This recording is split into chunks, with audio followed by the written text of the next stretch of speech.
Friends இப்போ நம்ம செடியில் அழகாக மொக்கு வச்சிருக்கு. எப்படி அழகாக இருக்குன்னு பாருங்கள். 5 இது மொட்டு இருக்குது ஃப்ரெண்ட்ஸ். வாங்க ஃப்ரெண்ட்ஸ் அடுத்த செடிக்கு போவோம். பாருங்கள் ஃப்ரெண்ட்ஸ், இங்கே ஒரே ஒரு மல்லிகைப்பூ இருக்குது, பறிச்சுக்கலாம். பாருங்கள் ஃப்ரெண்ட்ஸ் எவ்வளோ அழகாக இருக்குது. பாருங்கள் ஃப்ரெண்ட்ஸ் இவ்வளோ இருக்குது ஃப்ரெண்ட்ஸ். வாங்க இன்னொரு செடிக்கு போகலாம். பாருங்கள் ஃப்ரெண்ட்ஸ் சப்போட்டா பழம் இருக்குது. இது காயாக இருக்குது ஃப்ரெண்ட்ஸ். இது பழுத்ததுக்கப்புறம் நம்ம பறிச்சிக்கலாம். ஃப்ரெண்ட்ஸ் இங்கே ஒரு சப்போட்டா பழம் இருக்குது, வாங்க பிரிச்சிடலாம். பிச்சாச்சு ஃப்ரெண்ட்ஸ். வாங்க இதை உடச்சி பார்ப்போம். தூரத்தை பார்க்கலாம்.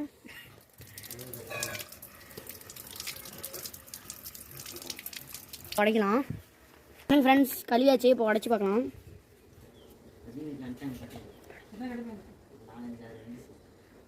பாருங்க ஃப்ரெண்ட்ஸ்